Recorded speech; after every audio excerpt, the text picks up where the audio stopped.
루시라는 열심히 살아도 안 되는 사람을 위해서 좀 하나님 말씀을 통해서 생각해 보려고요. 열심히 살아도 안 되는 사람도 있더라고요. 오늘 말씀에 나오는 루시라는 여인이에요. 모압 여인이거든요. 이스라엘 사람들의 편에서 볼 땐 이방 사람이거든. 다문화 가족. 근데 유대인 남자를 만나서 사랑이 뭔지 결혼하게 됐는데 그 남편이 죽었어요. 그래서 시어머니 모시고 시어머니의 고향인 유대 땅 와서 살고 있는데 두 과부가 살아가기에 이 세상은 너무도 힘들었어요. 만만치 않았어요. 그래도 룻은 자기에게 주어진 시간, 자기에게 준 운명을 소중하게 받아들이고 하루하루 열심히 살았어요. 무슨 일을 하고 살았냐면요, 이삭 줍기를 하고 살았어요.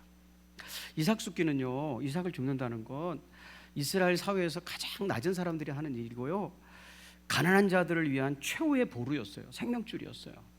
레위기 19장 9절부터 10절 제가 읽어볼게요. 자, 이삭 줍기는 이래서 시작된 거거든요. 밭에서 난 곡식을 거두어 드릴 때에는 밭 구석구석까지 다 거두어 드려서는 안 된다. 거두어 드린 다음에 떨어진 이삭을 주워서도 안 된다. 이삭이 일단 땅에 떨어지면 주우면 안 되는 거예요. 구두쇠들은 그냥 막 별거 다 했겠죠. 떨어지지 않게. 아무튼 떨어지면 주울 수 없어요. 포도를 딸 때에도 모조리 따서는 안 된다. 포도밭에 떨어진 포도도 주워서는 안 된다. 왜요? 가난한 사람들과 나그네 신세인 외국 사람들이 줍게 그것들을 남겨놔야 된다. 내가 주 너희의 하나님이다. 일종의 가난한 사람들이 먹고 살 수 있는 최후의 보루였어요. 그런 일들을 룻이 하고 있었어요. 아주 천하고 많이 힘든 일이에요. 근데 룻이라는 여인은 그 일을 아주 성실하게 했대요. 열심히 산 거죠. 룻기서 2장 7절 같이 한번 읽어볼까요? 자, 룻이 어떻게 그 이삭 줍기를 했냐면요. 자, 같이 읽어보시죠. 시작. 크게 좀 열심히 좀 읽어볼까요? 자, 시작. 나로 베는 자 따라 단 사이에서 이삭을 죽게 하소서 하였고 아침부터 와서는 잠시 집에서 쉰 외에 지금까지 계속하는 중이니이다. 아멘. 지금 막 죽고 있는 거죠. 계속하는 중이니이다. 잠시 집에서 쉬었대요. 잠시 집에서 쉬었다는 건 집에 갔다 왔다는 게 아니라 이 집은 밭집이라고 새 번역을 했는데요, 일종의 밭에다가 만드는 움막 같은 거예요. 왜 만드냐면 너무 더운 나라거든요. 그래서 일종의 더위를 피하기 위한 농막이에요. 농막. 낮에는 일할 수 없어요. 우리 여름철에 한낮에 일하는 사람이 어디 있어요? 그러니까 누구도 일할 수 없어요. 그렇기 때문에 잠깐 들어가서 쉬는데 아침부터 지금까지 와서 일하는데, 여기서 말하는 아침은 새벽이에요. 새벽. 그 낱말이 새벽이란 뜻이에요. 새벽부터 와서 일하는데 그 농막에 잠깐 들어갔다는 거예요. 잠시라는 말은요, 매앗은데 대수롭지 않다, 숫자가 적다라는 뜻으로요, 당시에 숫자가 적다라는 건 무시해도 좋다라는 뜻이에요. 중요하지 않다라는 뜻으로 들리는 낱말이에요. 그러니까 잠깐 들어갔다 나오더라는 거예요. 왜? 먹고 살려니까. 아무도 일하지 못해요. 그래서 농막에 들어가 쉬어요. 집에까지 갈 수도 없어요. 그러니까 그 밭에다가 농막을 만들어 놓고 밭집이라고 불렀어요. 밭집. 들어가서 쉬는데, 세상에 룻이라는 여인은 그렇게 앉아 있다가는 입에 풀칠도 못한다고 생각해가지고 열심히 주웠어요. 한낮에 일하다 죽을 수도 있잖아요. 그렇게 열심히 살았는데 룻에게는요, 세 가지 안타까운 것이 있었어요. 첫째는 안식이 없었어요. 여러분 3장 1절 같이 한번 읽어볼까요? 열심히 살았는데 안식이 없었어요. 같이 한번 읽어보시죠. 시작. 잠깐만요. 집에 갔다 오시려고 그러나 봐요.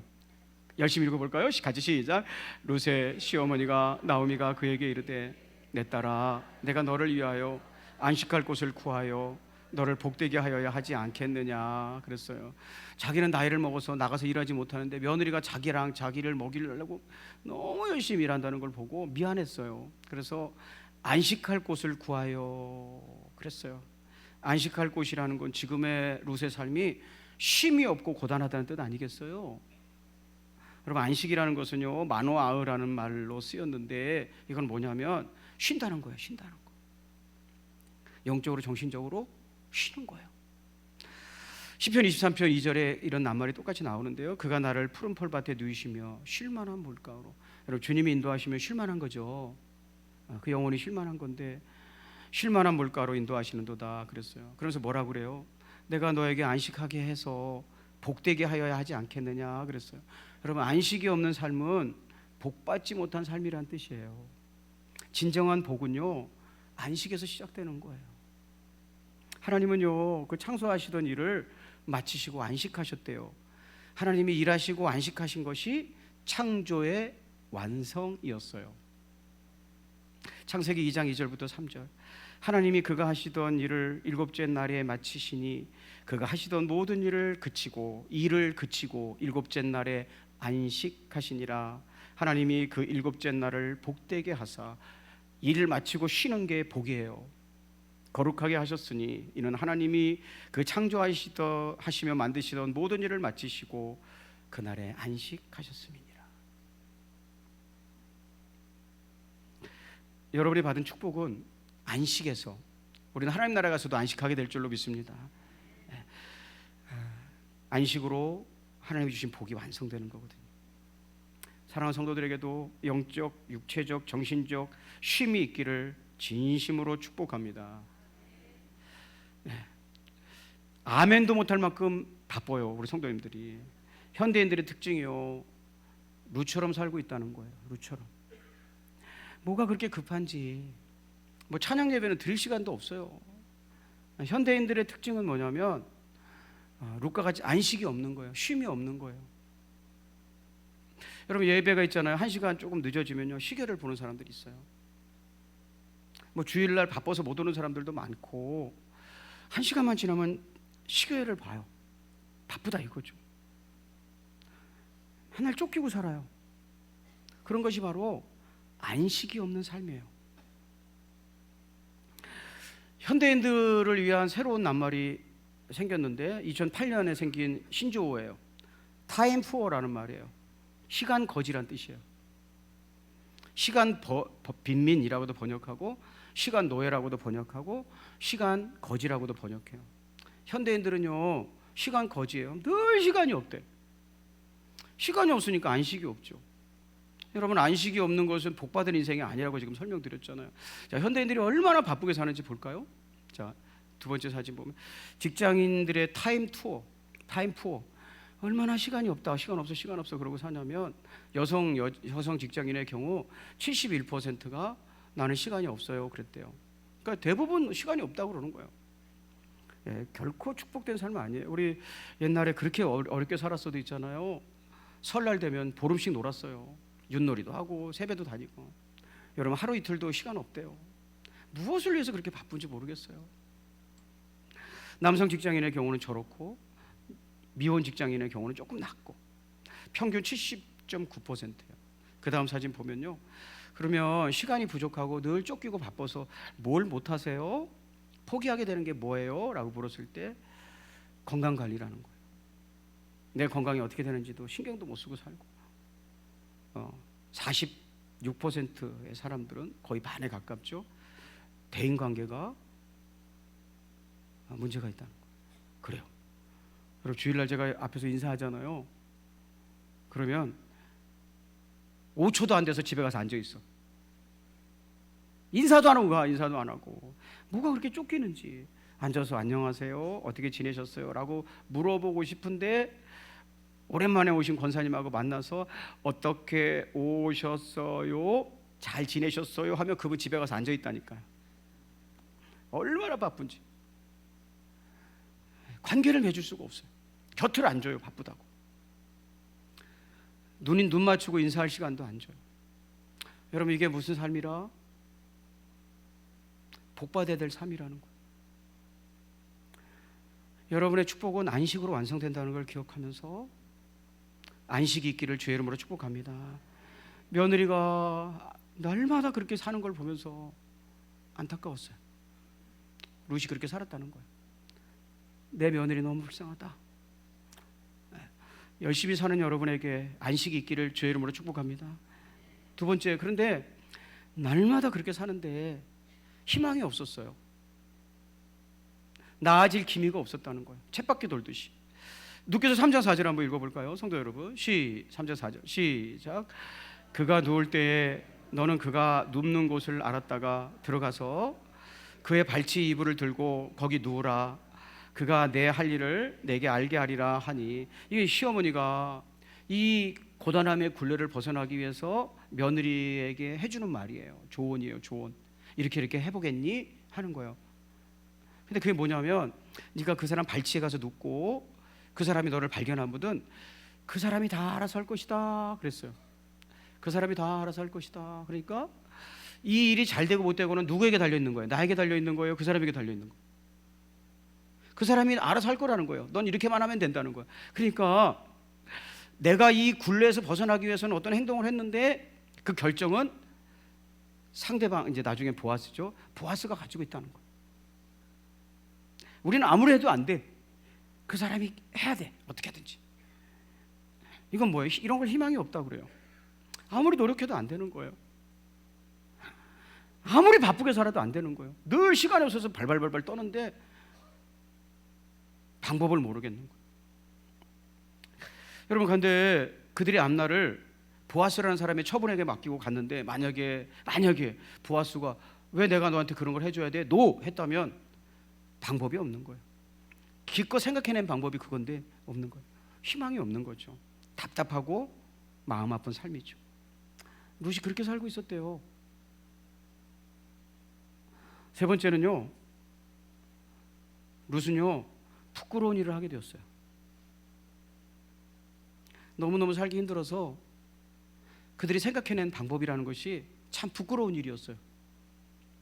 불쌍하고 가난한 두 과부가 추수 때는 어떻게 살아남지만 추수 때가 아닐 때는 어떻게 살아남아야 되는지.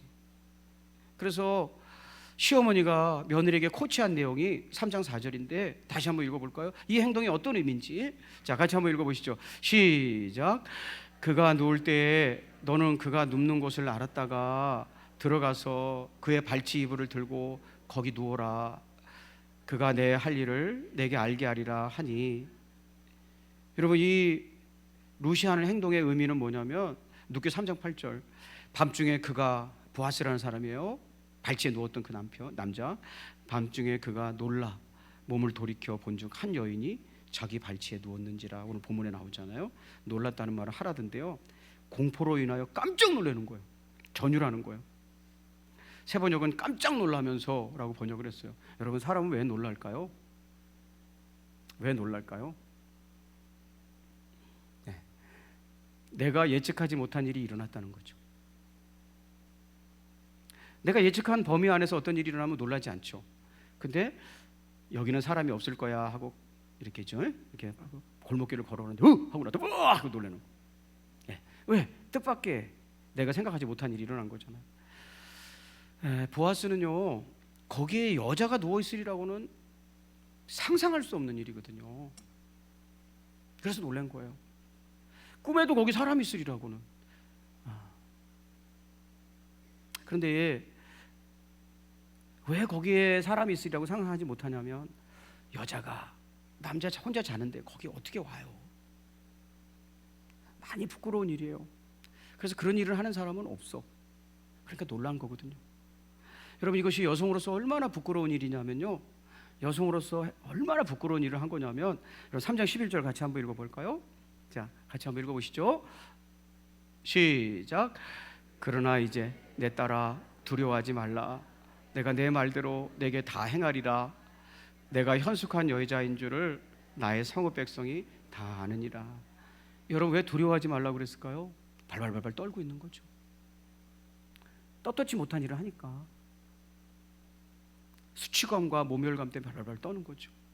아까 그랬잖아요. 내가 어떻게 되는지는 이 남자에게 달린 거예요. 막 부끄러운 거죠. 그러니까 두려워하지 말라고 해줬어요. 그리고 뭐라 그래요? 내가 현숙한 여자라는 거, 네가 그렇게 막 이상한 여자 아니라는 거 나 알아, 이런 뜻이거든요.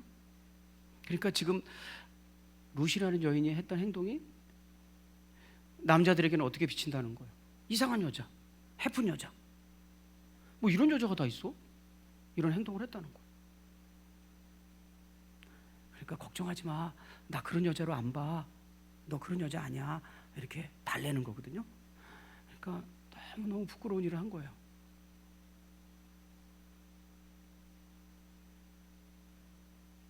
너무 수치스럽고 부끄럽잖아요. 그런데 보아스라는 사람이 룻을 덮어줘요.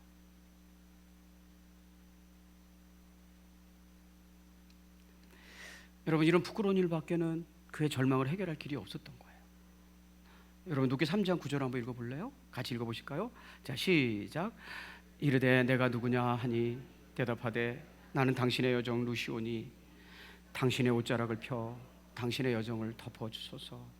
이는 당신이 기업 물을 자가 됨이니이다. 나 되게 부끄러운 일을 하고 있습니다.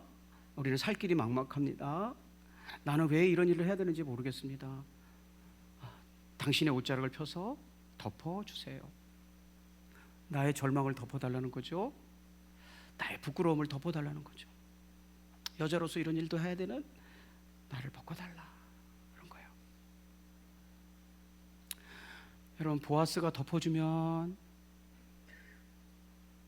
아무 문제가 없는 문제지만, 보아스가 그 옷자락으로 그의 슬픔과 절망을 덮어주지 않으면 이제 룻은 돌에 맞아 죽거나 살아갈 길이 없는 거죠. 저 여자가 밤에 내 앞에 찾아왔다, 이런 소문만으로도 룻은 살아갈 길이 없는 거죠. 그런데 룻이, 보아스가 그를 덮어준단 말이에요. 그의 아픔, 그의 부끄러움을 덮어준단 말이에요. 여러분, 왜 룻은 보아스를 찾아가서 이런 부탁을 했을까요? 자, 3장 9절 이번에 제가 읽을게요. 이르되 내가 누구냐 하니 대답하되 나는 당신의 여종 루시오니 당신의 옷자락을 펴서 당신의 여정을 덮어주세요. 이는 왜냐하면 당신이 기업 물을 자가 됨이니이다.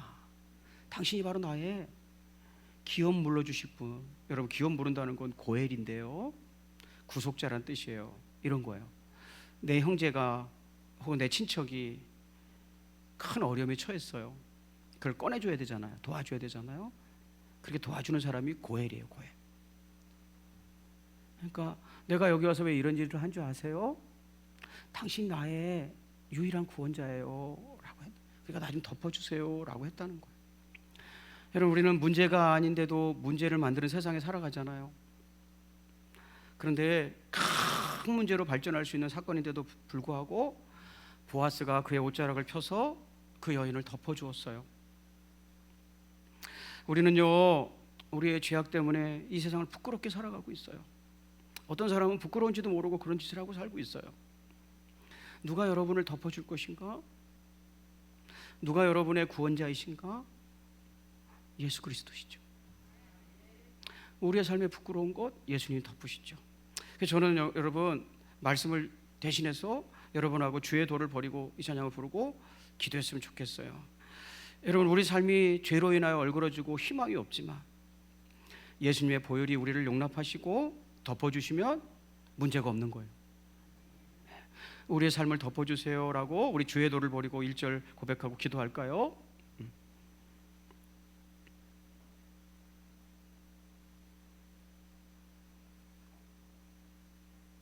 찬양, 주의 도를 버리고입니다.